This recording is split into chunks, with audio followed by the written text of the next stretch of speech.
Hey, it's Bon, and today I have a new episode of the EchoCast for you. This is a special one. As we get closer to episode 200, I have a special guest, Mark Darrah, on here, currently a YouTuber with the Old Game Dev Advice channel, and formerly, as most of you know, with BioWare working on Dragon Age, Jade Empire, Sonic, and the Mass Effect games. So it's a great chat. I had a blast talking to Mark. I got through like a fourth of my questions.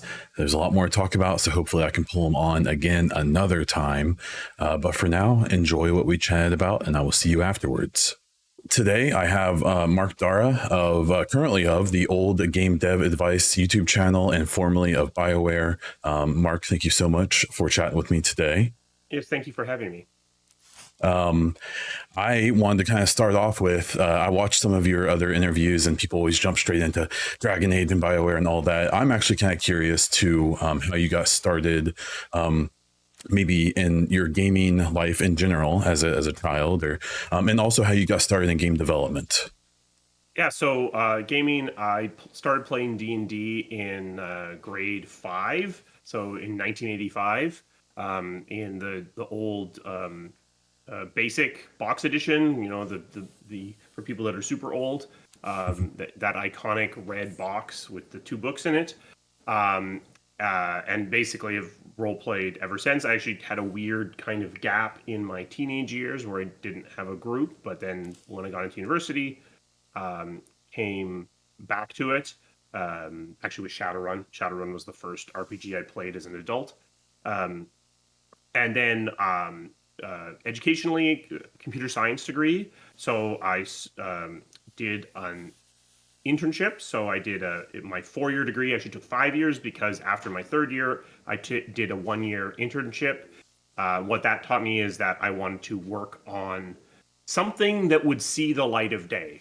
At that point in time, so this is 1995, there was lots of money to be made for programmers if you wanted to work in the telecom industry.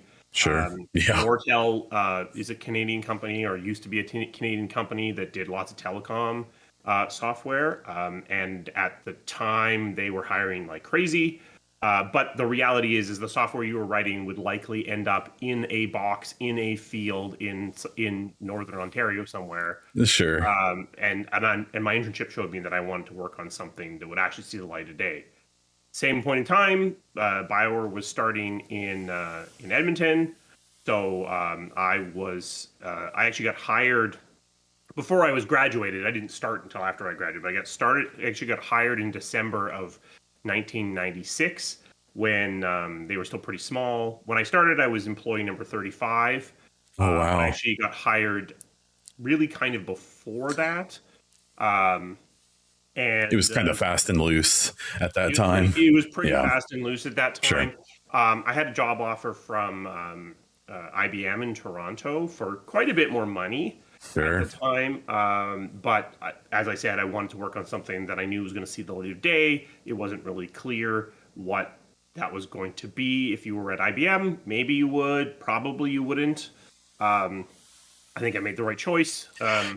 It was kind of probably good either way, right? Yeah. So I was at BioWare from 1997 to 2021, programming.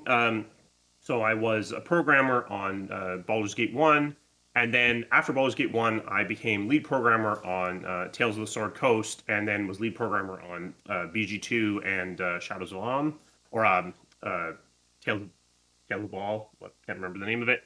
Was lead programmer on Jade Empire. Took a little side thing there in the early days of Jade Empire to write the original DM tool for Neverwinter Nights.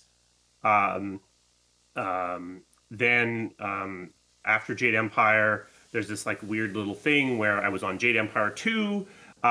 Then Jade Empire 2 became Jade Empire Modern and moved on to Unreal. And I was like, I don't know Unreal. I don't feel qualified to be a lead programmer.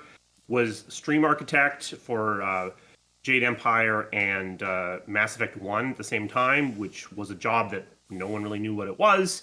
didn't really know what it was. Someone's got to figure it out. Yeah, someone's got to figure it out. Mm-hmm. Became the lead. So then I was like, okay, I put me back into a lead programmer job. I don't know what this stream architect job is. Sure. Became lead programmer on the DS title on Sonic Chronicles. Then the person in charge of that project went over to take over Dragon Age.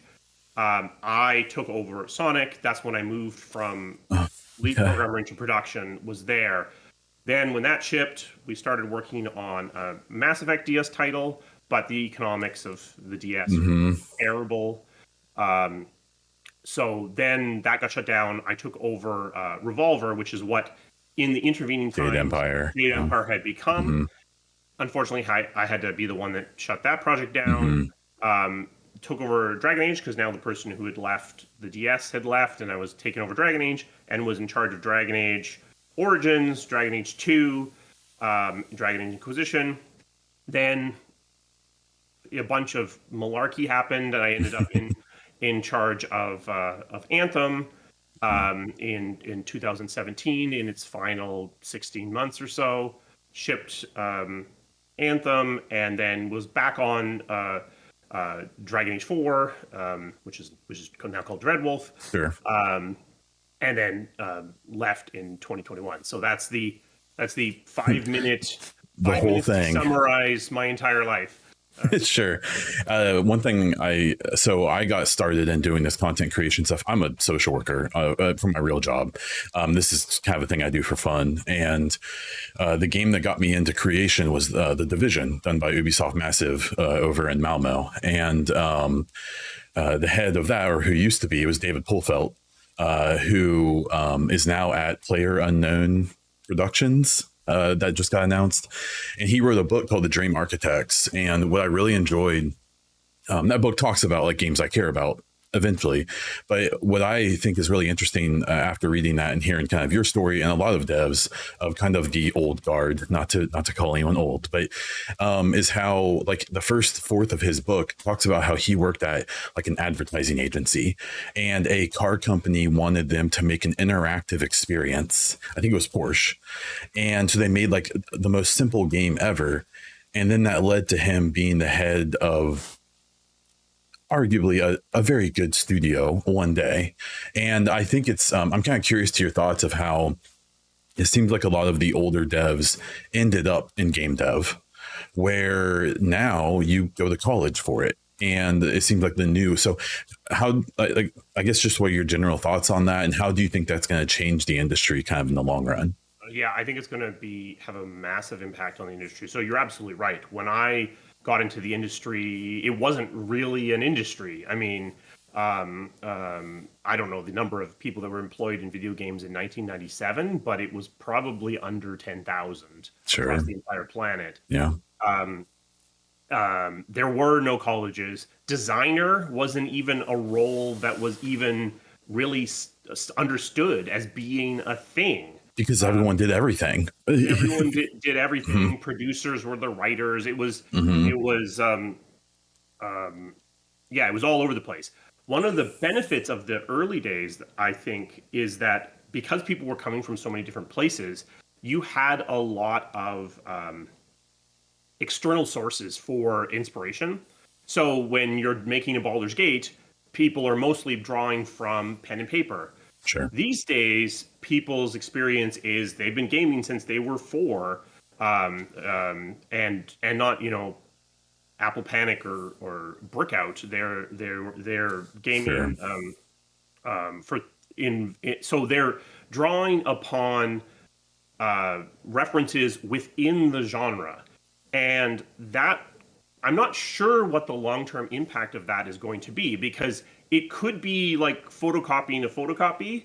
And because we've moved so far away from the original reference, that we're losing some detail along the way. You do see that with art often. It's like I'm referencing, if I'm using Mass Effect as my artistic touchstone, it's like, but Mass Effect is referencing something else. So by using Mass iterations. Effect, you already sanded off some of that detail. So I do worry about that we're going to become sort of inward looking and become sort of too self-referential. That being said, um, we didn't know what we were doing. I do think that there is a degree of knowledge, a degree of maturity that's coming into the industry that's allowing things to be better. Things around user design, like user experience and UI design, and even just the language around talking about the way gameplay works. Accessibility is probably another big one too. Accessibility Yeah. is a huge one for sure. I don't think if you magically have the hardware that's capable of running it in the 90s, I don't think you can make a Destiny or a Fortnite, or some of the genres that exist now are Sure. not actually possible because their core loop would end up being too janky. Whereas, so that's where I think the maturity of the industry has really helped, is things like understanding that, yeah, accessibility matters, understanding that there is a methodology to core loops. But I do wonder if by our references becoming gaming as a whole, if that's not going to, where some of the I mean, if you look at games from the 80s and early 90s, there's some just bonkers stuff in there because everything's on the table. So you are seeing stuff coming back, I guess, like you're getting, Power Wash Simulator. That's so maybe indies will be our salvation. Maybe. Yeah, it's interesting because I mean, I think that there can be something lost with that old guard, eventually phasing out. But then the new guard becomes the old guard, right? So like, it's just like anything else, it's generational. But I do think it's interesting where it also comes down to when people, all of the discussion about crunch, and I've seen your comments about the BioWare magic and all that stuff, is that, I mean, do you think it's reasonable to say that as that old guard phases out, the new guard kind of will hopefully get rid of some of those, maybe the toxic tendencies of the early days? I really hope so. I do think that something else that's coming with the newer people entering the industry is, one, an unwillingness to do some of the awful stuff we did in the early days, but also just an ability to bring new skills to bear in terms of project management. And so, I mean, like crunch is a bad solution to a real problem. Sure. I think there are better solutions to be had, but I do think that, I crunched in 1997, so you're going to crunch too is still pervasive in the industry, and I do think that it's going to take probably a turnover, at least of a lot of us, for that to change. That being said, something that I noticed is that sometimes if your studio is hiring only your biggest fans, which I've saw at BioWare sometimes, those people are in some ways they're almost more they have more zealotry towards the old way of doing things than someone. It's all they know from a fandom point of view. That's right. That's all they know, and they don't necessarily know that this was awful, or there could have been a better way. We just didn't see it until later. All they know is, this is what you did, and you made this thing I love, so we have to do that too. And so that's a danger that could happen. Is you get the monkeys and the banana. It's like I don't even know why we're doing this anymore, but I know we've always done it. It's just the way it's done. Sure. Even in my industry, I see that a lot, and that it's changed. I've been doing what I do for about 10 years. And for when I started, we were still using paper charts and all paperwork for everything for all of our clients. And it was a situation of like, electronic health records were out there. They had been for many years, but it was just the way we did it. And now, luckily, that's updated a lot and things have changed. But it's funny how it's not even just the game industry. It's, even in an industry like mine, that's probably couldn't be more different. We still have the same issues. So in your post BioWare time, I'm just kind of curious to get your thoughts in general about what it's been like to to become a content creator and to do YouTube? And maybe specifically, what challenges have you run into that you didn't expect when you were first getting into it? Yeah, I mean, there's all this sort of just getting off your butt and actually doing it, which seems to be the biggest challenge to actually doing content creation. I've definitely noticed that I can much more appreciate the creator burnout now than I could before, because there is this weird.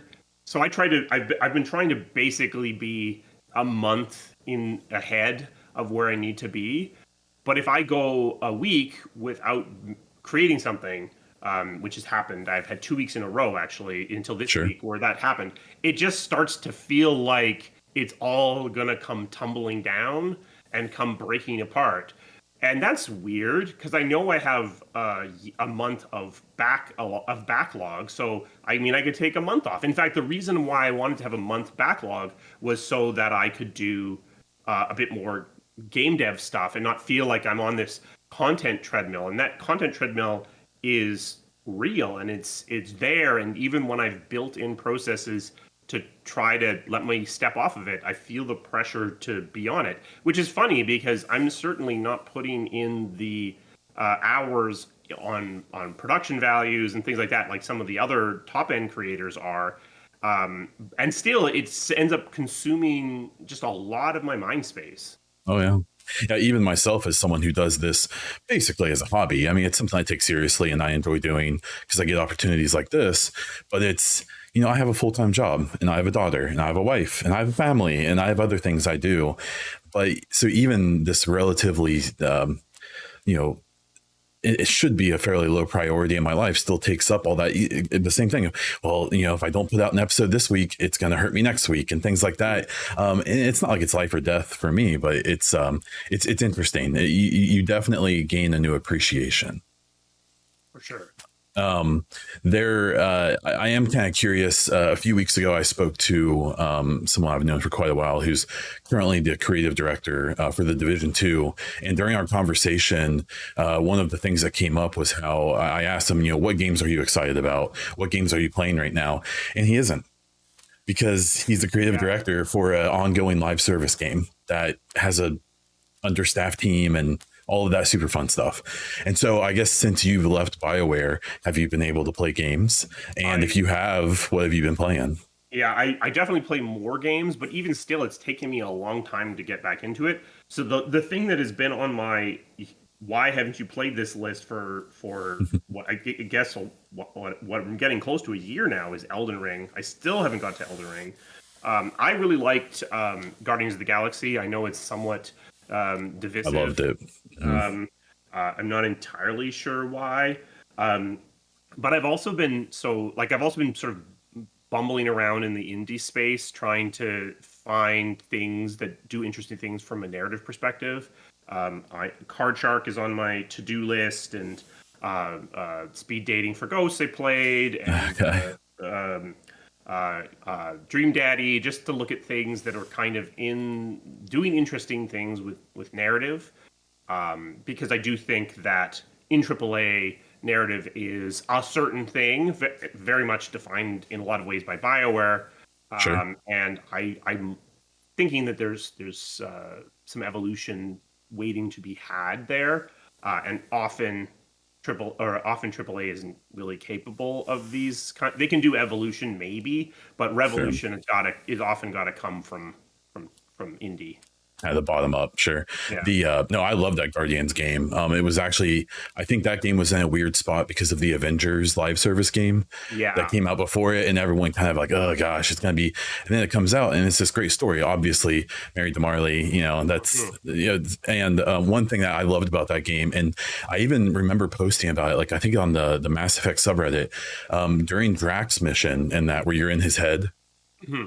There's a reference where a little boy runs across your screen like 3 or 4 times doing the awkward, and no one caught on to it. And I'm like, this is so obviously the dream child. Yeah. Like, how is no one like talking about this? It's hilarious. It's such a cool reference because that game really does feel like a modern take in many ways on kind of the BioWare thing, especially the Mass Effect idea. Yeah, for sure. I mean, I played Avengers as well, and Mhm. I there's a good game in there. Yeah, You just have to. I guess there's no real way to access it, because I like if the first, I don't know, um, 3 or 4 hours where it's very much like just introducing the world, and that I really like that.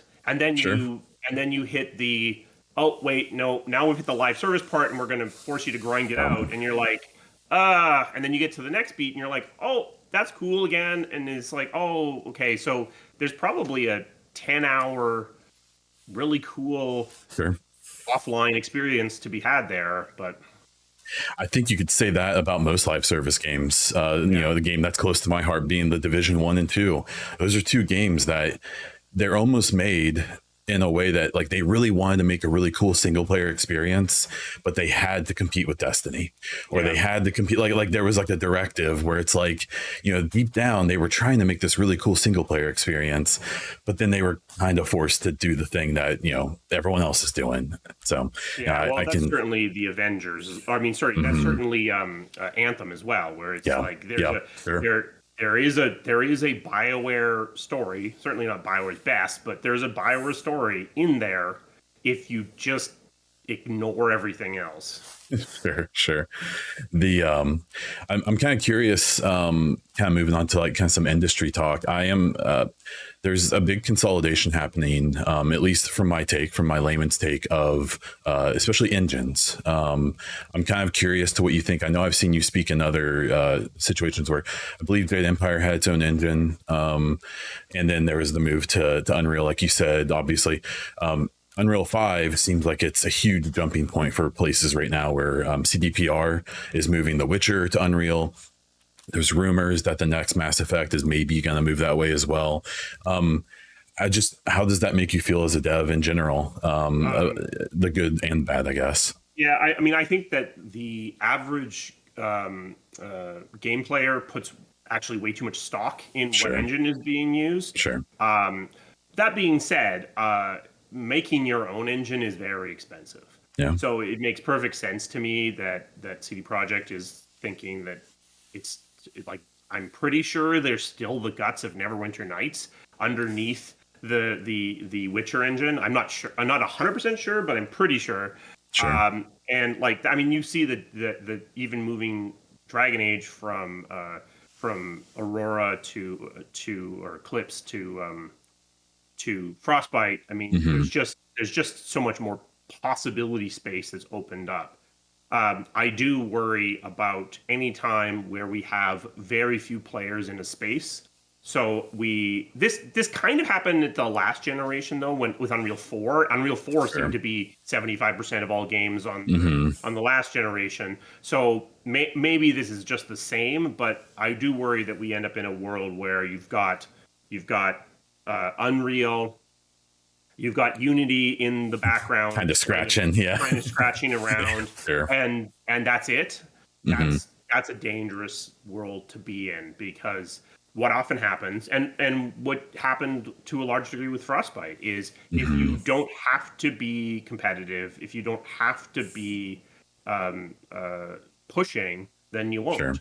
Sure. And I mean, I actually, it's funny. Frostbite is both. Frostbite both was the push that forced Unreal to get better, and then because it was essentially the engine that everyone had to use at EA, it stagnated on its own. So And then boosted Unreal again, kind of in its yeah, own way. Hmm. yeah, I think, from what I've read, Ubisoft seems to be. It's kind of funny. It's just these mistakes, or not, maybe depending on how you look at it.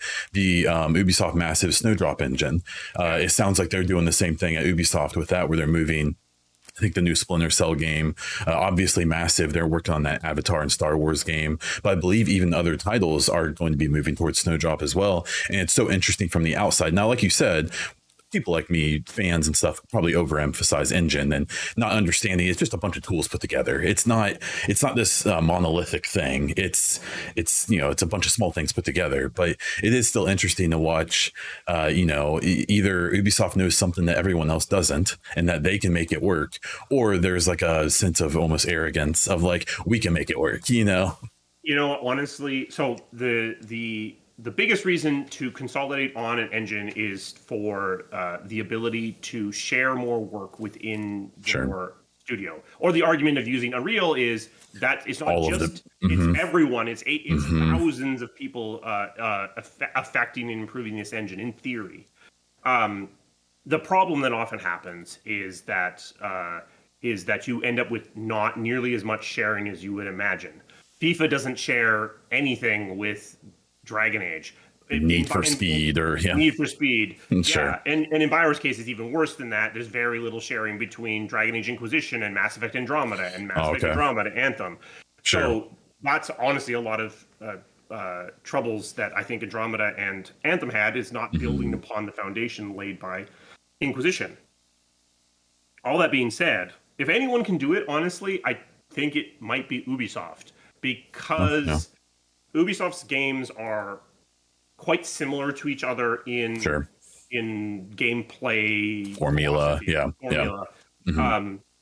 So and also they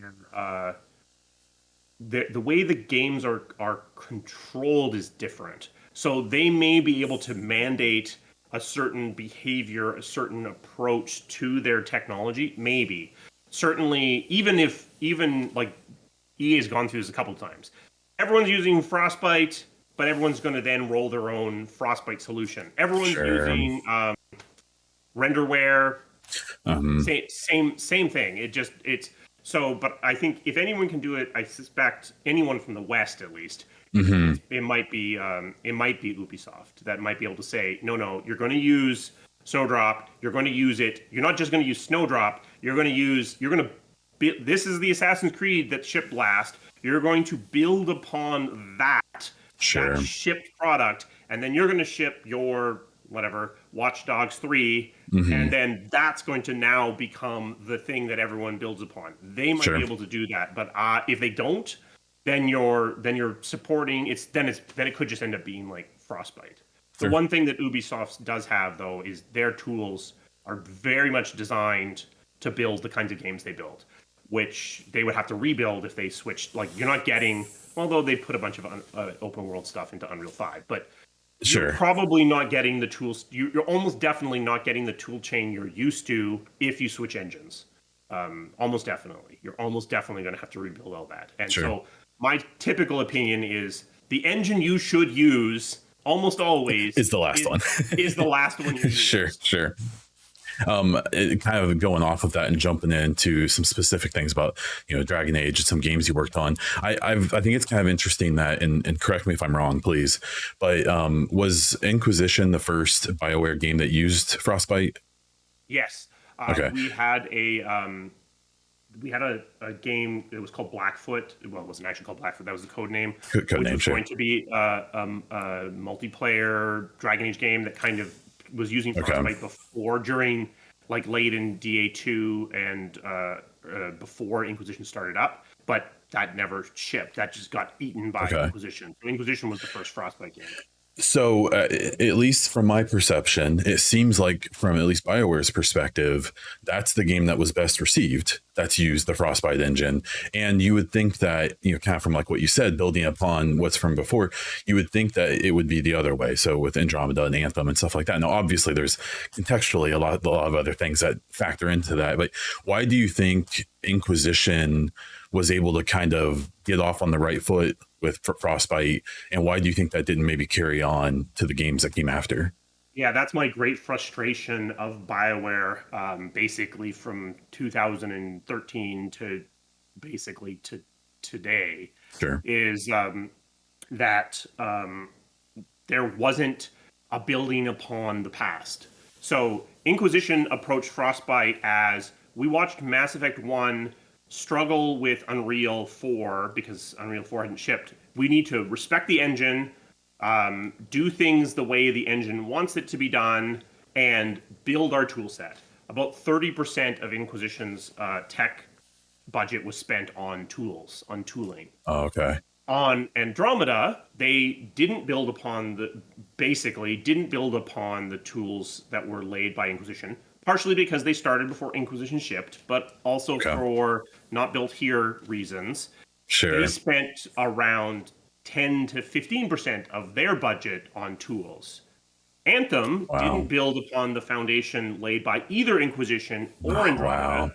and they spent about less than 10% of their budget on tooling. So it's like we were going backwards. We were respecting the engine less and less as we went forward. Sure. And as a result, there was more and more struggles happening. And in the case of Anthem, I mean, some of the arguments do make sense. It's a very different game.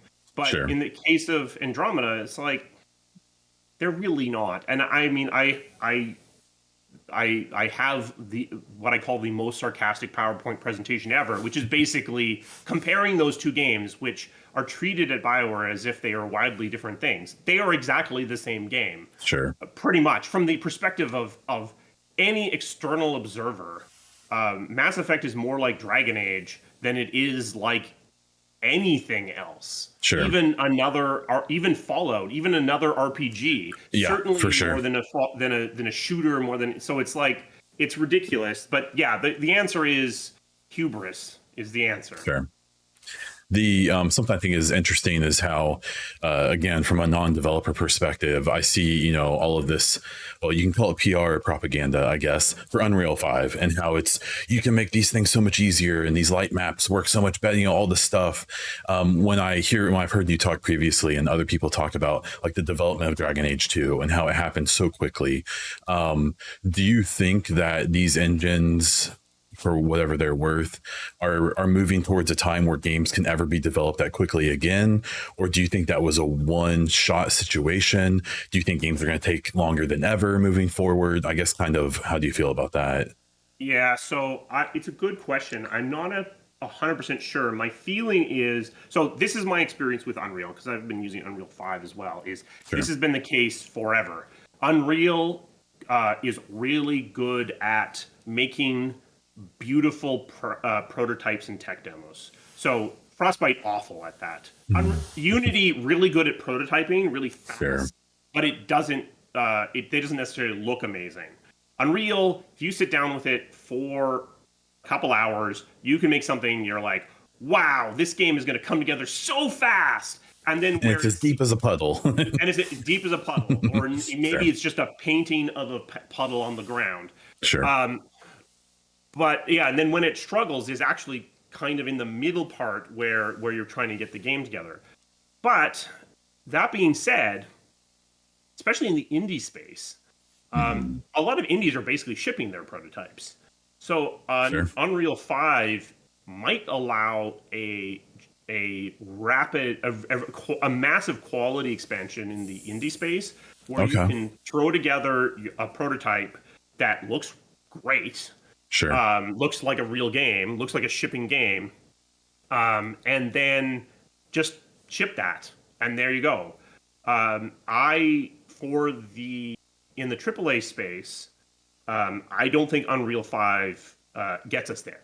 That being said, I do think that someday we're going to get there. I mean, in the 1920s, 1930s, movies. Every single movie you're making, the camera technology is like moving underneath you massively. Sure. These days, if you're using a weird camera, you're doing it because of some specific reason. IMAX or something. Yeah, Sure. or like I want to film it on 8mm because because it's going to give me a weird look or something. Sure, because I'm artsy. Sure. Because I'm artsy.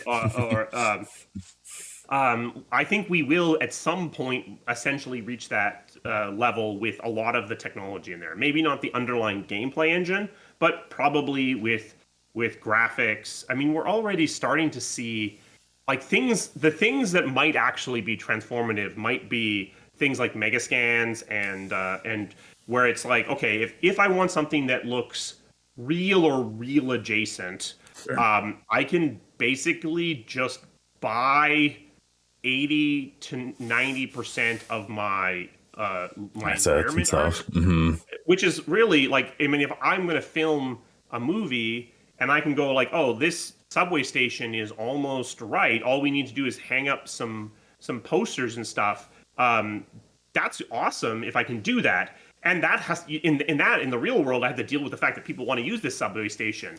But if I can Sure. go and get a scan of that subway station and then do the same thing, hang up some posters and stuff that potentially is incredibly transformative. In much the same way that I think motion capture, once Sure. we got over the initial restrictions, Challenges.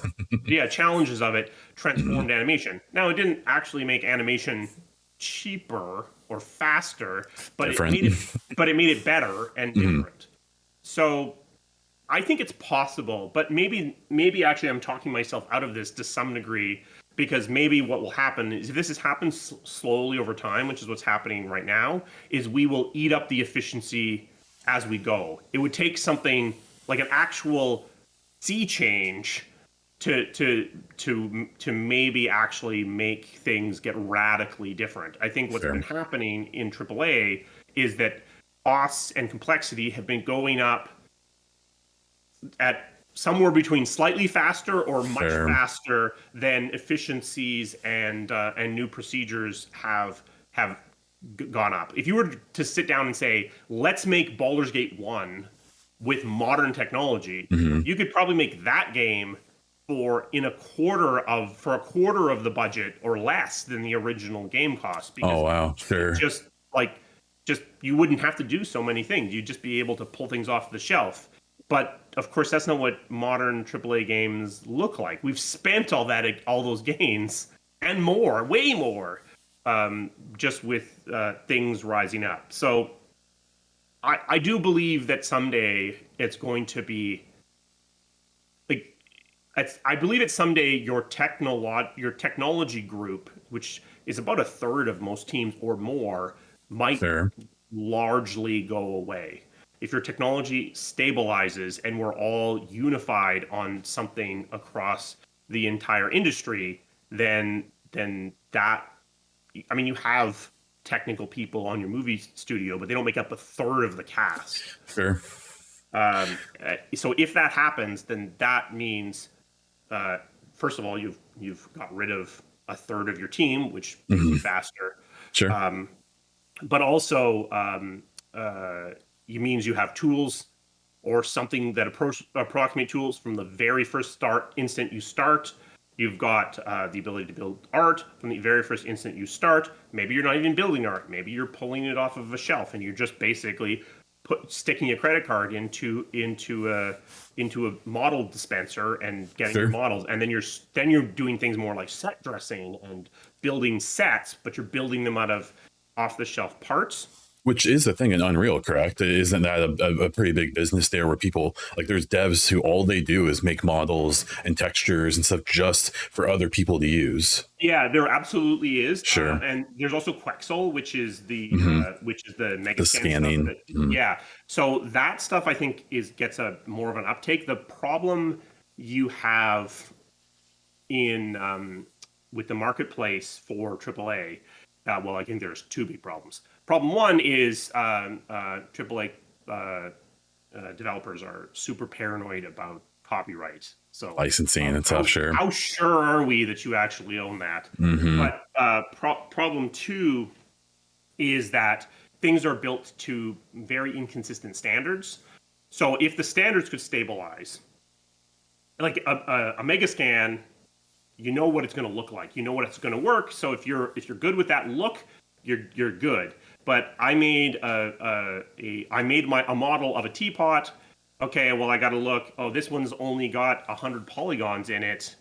That's not any good. Oh, this one's done in a cartoony style. Like, I think it's there and it is used, but I think that there's just a consistency problem that is preventing it from being super widely adopted in AAA. But I mean, I'm sure that to some degree, when you go to an outsourcer, they're probably using it. They're probably going into the marketplace or other places, buying that 100 poly teapot, tessellating it up to 25,000 polygons, smoothing out the texture, and calling it a day. But so because for them, it's all about efficiency. Sure, it's all about efficiency. So maybe this is happening in secret to some degree. through a third party. Yeah. When it comes to talking about one thing I talk about a lot. So I'm a fairly new fan to BioWare games. I'm 34, but during the time I was actually working at GameStop during almost the entire trilogy of Mass Effect. I even worked the midnight releases. I was that guy, but I didn't play the games because I was a Call of Duty Madden guy. And so getting into the Dragon Age games and the Mass Effect games as not an old guy, but as an older guy, it's been interesting to me to look back and the trilogy is so interesting to me from a technical perspective because I'm so used to most games where there's multiple games, whether sequels or trilogies or whatever, spanning generations. And something that's so interesting to me as someone, even just playing the Legendary Edition of Mass Effect, is how where most games you see them get bigger as they move on. With Mass Effect, you see the opposite. You see it start off being very expansive and kind of empty with Mass Effect 1, because that's where the tech was at early in that generation. And then by Mass Effect 3, you have what could be mistaken for a modern game when it comes to detail and things like that. But you have very small spaces, you have very linear paths and stuff like that. What did you think? What was kind of unique about that time and about that specific trilogy, in your opinion, that we'll probably never see again? Of how it got smaller and more detailed instead of the opposite, like we see today. Yeah, I mean, I think that Casey originally was trying to make Star Control. Like that's sure. That's his game that he basically was trying to recreate. And Mass 1, very much you can see echoes of Star Control there. But the reality is that I think I do think that to some degree franchises, IPs have a bit of a mind of their own. Sure. Mass Effect didn't want to be Star Control. Mass Effect wants to be not exactly Star Wars, but it wants to be a cinematic experience. That's its own space opera is what I kind of. It wants to be a space opera. That's what it wants to be. So that's the evolution I think you're seeing is the IP itself almost forcing itself out of the shadows and saying, no, we're not Star Control. That's not that's not this game. We're this much more tight, strong cinematic experience. I think that the funny thing is I think what Casey was really trying to make in Mass Effect 1 was somehow a cinematic experience and Star Control simultaneously, and then ultimately the cinematic experience won. Sure. Yeah.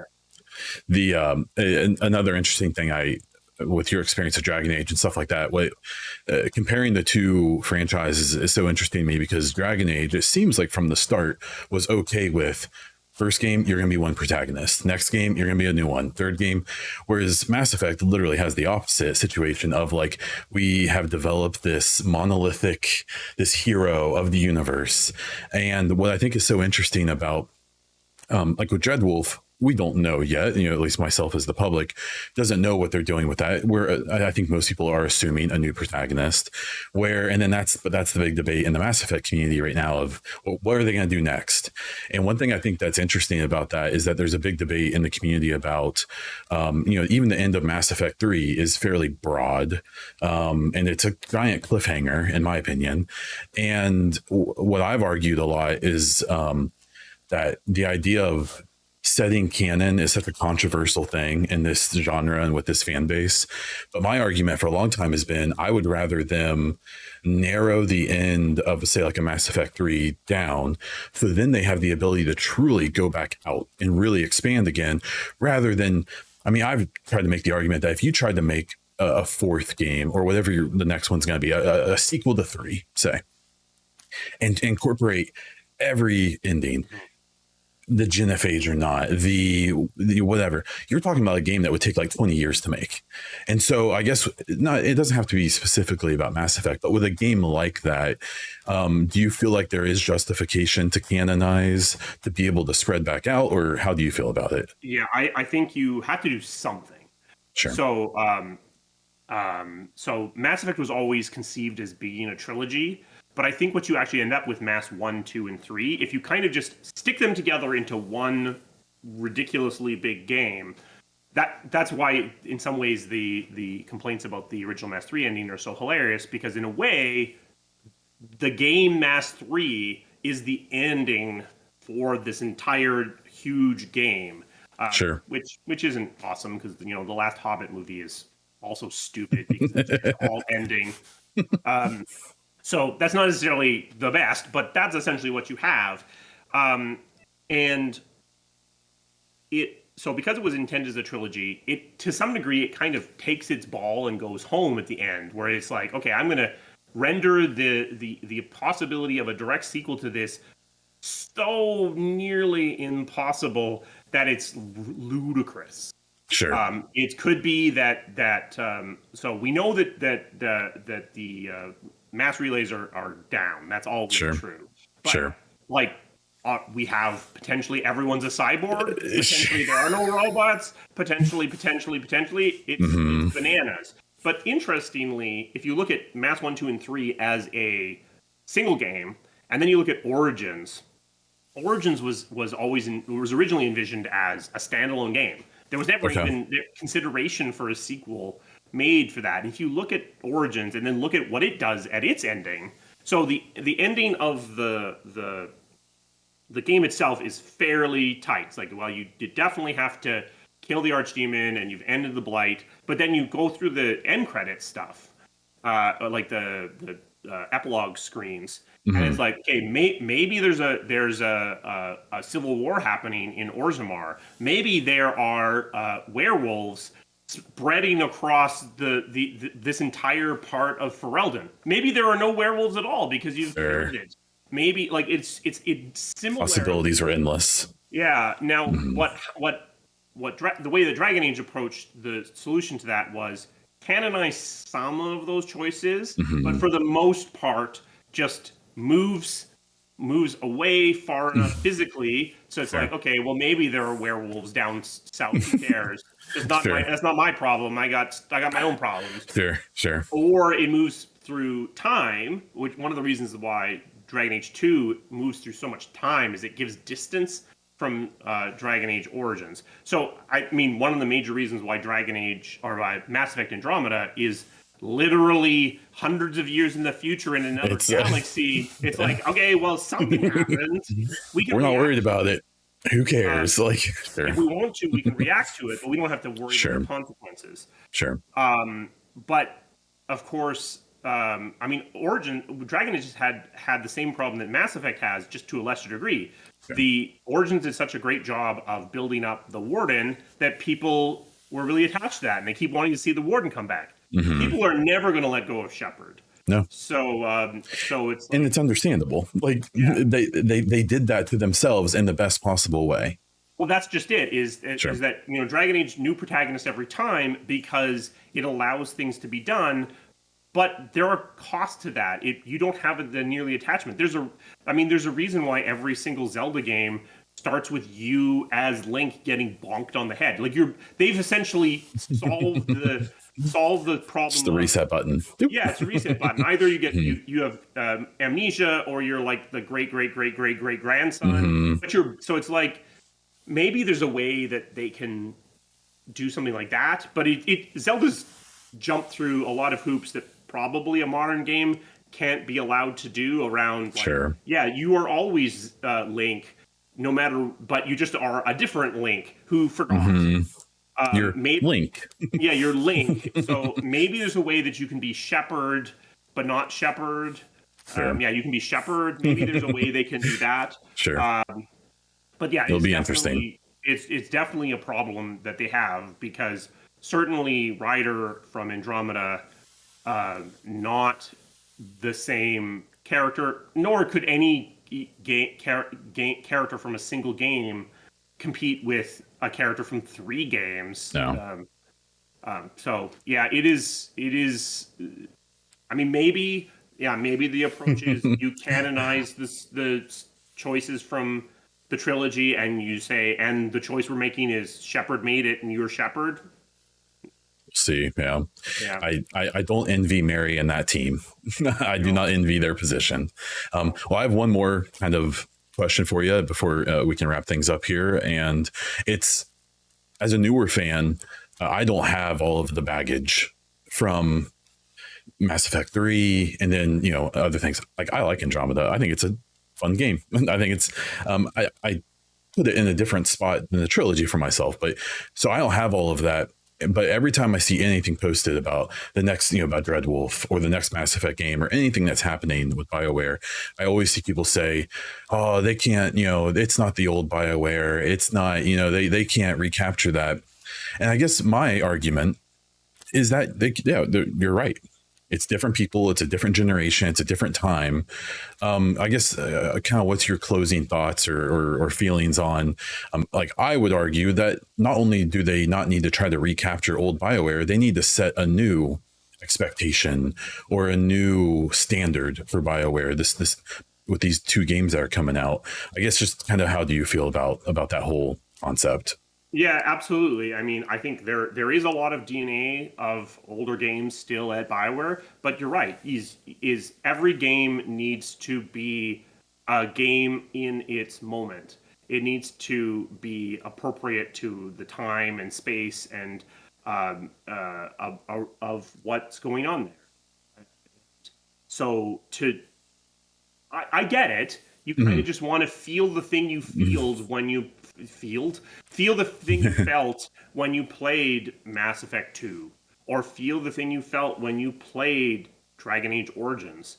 Yeah. But a perfect example for me is Pillars of Eternity. I don't know if you've played Pillars of Eternity by Obsidian.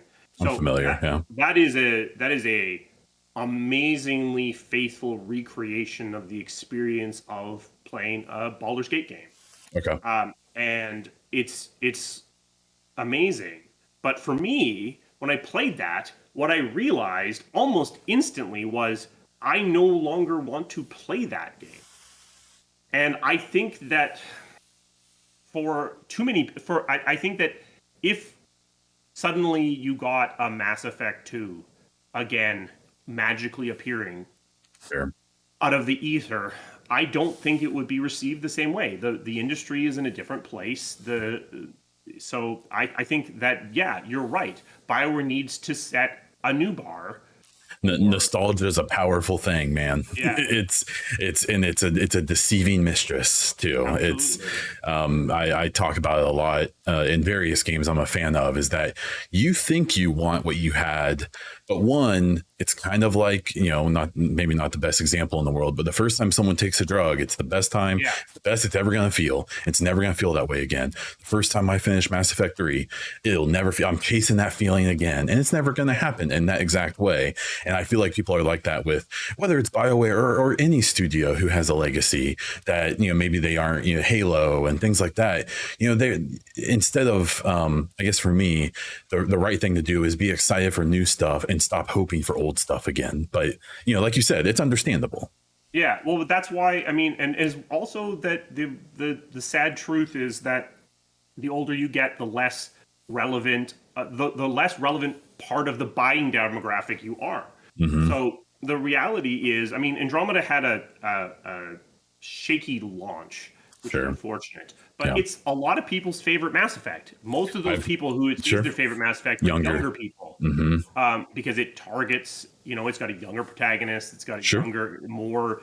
the original trilogy is very much... Shepard is a hero from action movies from the 80s and 90s. For millennials. Sure. Yeah, basically. Millennials. Mm-hmm. He's stoic and... and whereas... Ryder. I was almost going to call him.